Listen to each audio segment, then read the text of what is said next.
A Treatise of Human Nature by David Hume, Book 1 of the Understanding, Part 3 of Knowledge and Probability, Section 11 of the Probability of Chances. But in order to bestow on this system its full force and evidence, we must carry our eye from it a moment to consider its consequences, and explain from the same principles some other species of reasoning, which are derived from the same origin.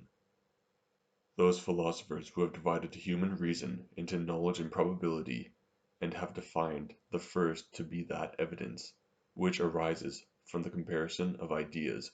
are obliged to comprehend all our arguments from causes or effects, under the general term of probability. But though everyone be free to use his terms in what sense he pleases,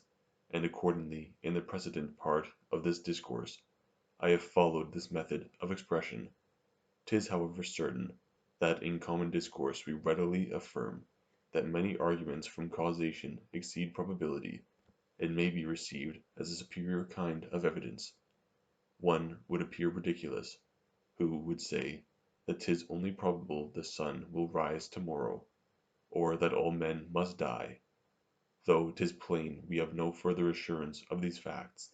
than what experience affords us. For this reason 'twould perhaps be more convenient, in order at once to preserve the common signification of words, and mark the several degrees of evidence, to distinguish human reason into three kinds, that from knowledge, from proofs, and from probabilities. By knowledge I mean the assurance arising from the comparison of ideas; by proofs those arguments which are derived from the relation of cause and effect,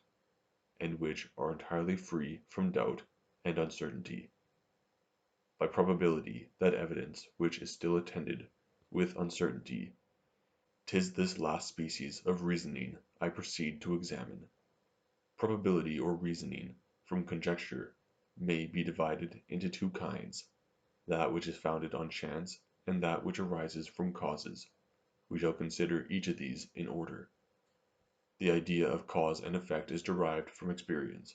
which presenting us with certain objects constantly conjoined with each other, produces such a habit of surveying them in that relation, that we cannot without a sensible violence survey them in any other. On the other hand, as chance is nothing real in itself, and properly speaking is merely the negation of a cause, its influence on the mind is contrary to that of causation, and 'tis essential to it to leave the imagination perfectly indifferent either to consider the existence or non-existence of that object, which is regarded as contingent. A cause traces the way to our thought, and in a manner forces us to survey such certain objects in such certain relations. Chance can only destroy this determination of the thought, and leave the mind in its native situation of indifference, in which, upon the absence of a cause, 'tis instantly reinstated. Since therefore an entire indifference is essential to chance, no one chance can possibly be superior to another, otherwise than as it is composed of a superior number of equal chances. For if we affirm that one chance can, after any other manner, be superior to another, we must at the same time affirm that there is something which gives it the superiority, and determines the event rather to that side than the other. That is, in other words, we must allow of a cause, and destroy the supposition of chance, which we had before established. A perfect and total indifference is essential to chance, and one total indifference can never in itself be either superior or inferior to another. This truth is not peculiar to my system, but is acknowledged by every one that forms calculations concerning chances. And here 'tis remarkable that though chance and causation be directly contrary, yet 'tis impossible for us to conceive this combination of chances, which is requisite to render one hazard superior to another, without supposing a mixture of causes among the chances, and a conjunction of necessity in some particulars, with a total indifference in others. Where nothing limits the chances, every notion that the most extravagant fancy can form is upon a footing of equality. nor can there be any circumstance to give one the advantage above another. Thus, unless we allow that there are some causes to make the dice fall, and preserve their form in their fall, and lie upon some one of their sides, we can form no calculation concerning the laws of hazard, but supposing these causes to operate, and supposing likewise all the rest to be indifferent, and to be determined by chance, 'tis easy to arrive at a notion of a superior combination of chances. A die that has 4 sides marked with a certain number of spots, and only 2 with another, affords us an obvious and easy instance of this superiority. The mind is here limited by the causes to such a precise number and quality of the events, and at the same time is undermined in its choice of any particular event. Proceeding then in that reasoning, wherein we have advanced 3 steps, that chance is merely the negation of a cause and produces a total indifference in the mind, that one negation of a cause and one total indifference can never be superior or inferior to another, and that there must always be a mixture of causes among the chances, in order to be the foundation of any reasoning. We are next to consider what effect a superior combination of chances can have upon the mind, and after what manner it influences our judgment and opinion. Here we may repeat all the same arguments we employed in examining that belief, which arises from causes, and may prove, after the same manner, that a superior number of chances produces our assent neither by demonstration nor probability. 'Tis indeed evident that we can never, by the comparison of mere ideas, make any discovery, which can be of consequence in this affair, and that 'tis impossible to prove with certainty that any event must fall on that side, where there is a superior number of chances. To suppose in this case any certainty were to overthrow what we have established concerning the opposition of chances, and their perfect equality and indifference. Should it be said that though in an opposition of chances 'tis impossible to determine with certainty on which side the event will fall,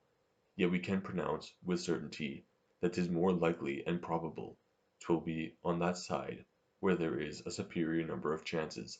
than where there is an inferior. Should this be said, I would ask, what is here meant by likelihood and probability? The likelihood and probability of chances is a superior number of equal chances, and consequently when we say 'tis likely the event will fall on the side which is superior rather than on the inferior, we do no more than affirm that where there is a superior number of chances there is actually a superior, and where there is an inferior there is an inferior, which are identical propositions and of no consequence. The question is by what means a superior number of equal chances operates upon the mind, and produces belief or assent, since it appears that 'tis neither by arguments derived from demonstration nor from probability.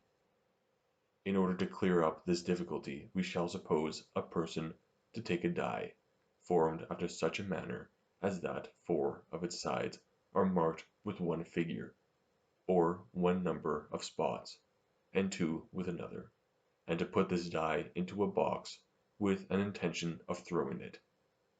'Tis plain he must conclude the one figure to be more probable than the other, and give the preference to that which is inscribed on the greatest number of sides. He in a manner believes that this will lie uppermost, though still with hesitation and doubt in proportion to the number of chances which are contrary, and according as these contrary chances diminish and the superiority increases on the other side, his belief acquires new degrees of stability and assurance. This belief arises from an operation of the mind upon the simple and limited object before us, and therefore its nature will be the more easily discovered and explained. We have nothing but one single die to contemplate, in order to comprehend one of the most curious operations of the understanding. This die, formed as above, contains 3 circumstances worthy of our attention. First, certain causes such as gravity, solidity, and cubical figure, etc., which determine it to fall, to preserve its form in its fall, and to turn up one of its sides. Secondly, a certain number of sides, which are supposed indifferent. Thirdly, a certain figure inscribed on each side. These three particulars form the whole nature of the die, so far as relates to our present purpose, and consequently are the only circumstances regarded by the mind in its forming a judgment concerning the results of such a throw. Let us therefore consider gradually and carefully what must be the influence of these circumstances on the thought and imagination. First, we have already observed that the mind is determined by custom to pass from any cause to its effect, and that upon the appearance of the one, 'tis almost impossible for it not to form an idea of the other. Their constant conjunction in past instances has produced such a habit in the mind, that it always conjoins them in its thought, and infers the existence of the one from that of its usual attendant. When it considers the die as no longer supported by the box, it cannot without violence regard it as suspended in the air, but naturally places it on the table, and views it as turning up one of its sides. This is the effect of the intermingled causes which are requisite to our forming any calculation concerning chances. Secondly, 'tis supposed that though the die be necessarily determined to fall and turn up one of its sides, yet there is nothing to fix the particular side, but that this is determined entirely by chance. The very nature and essence of chance is a negation of causes, and the leaving the mind in a perfect indifference among those events, which are supposed contingent. When therefore the thought is determined by the causes to consider the die as falling and turning up one of its sides, the chances present all these sides as equal, and make us consider every one of them, one after another, as alike probable and possible. The imagination passes from the cause, the throwing of the die, to the effect, the turning up one of the 6 sides, and feels a kind of impossibility both of stopping short in the way, and of forming any other idea. But as all these 6 sides are incompatible, and the die cannot turn up above one at once, this principle directs us not to consider all of them at once as lying uppermost, which we look upon as impossible, neither does it direct us with its entire force to any particular side, for in that case this side would be considered as certain and inevitable, but it directs us to the whole 6 sides after such a manner as to divide its force equally among them. We conclude in general that some of them must result from the throw. We run all of them over in our minds. The determination of the thought is common to all, but no more of its force falls to the share of any one than to what is suitable to its proportion with the rest. 'Tis after this manner the original impulse, and consequently the vivacity, of thought, arising from the causes, is divided and split in pieces by the intermingled chances. We have already seen the influence of the 2 first qualities of the die, the causes and the number and indifference of the sides, and have learned how they give an impulse to the thought, and divide that impulse into as many parts as there are unites in the number of sides. We must now consider the effect of the 3rd particular, the figures inscribed on each side.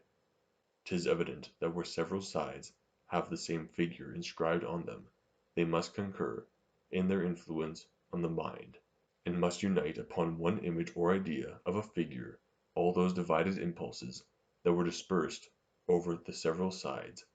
upon which that figure is inscribed. Were the question only what side will be turned up, these are all perfectly equal, and no one could ever have any advantage above another. But as the question is concerning the figure, and as the same figure is presented by more than one side, 'tis evident that the impulses belonging to all these sides must reunite in that one figure, and become stronger and more forcible by the union. 4 sides are supposed, in the present case, to have the same figure inscribed on them, and 2 to have another figure.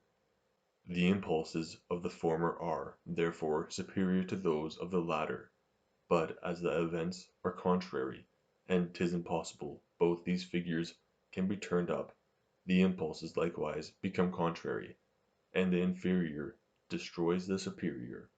As far as its strength goes, the vivacity of the idea is always proportionable to the degrees of the impulse or tendency to the transition, and belief is the same with the vivacity of the idea, according to the precedent doctrine.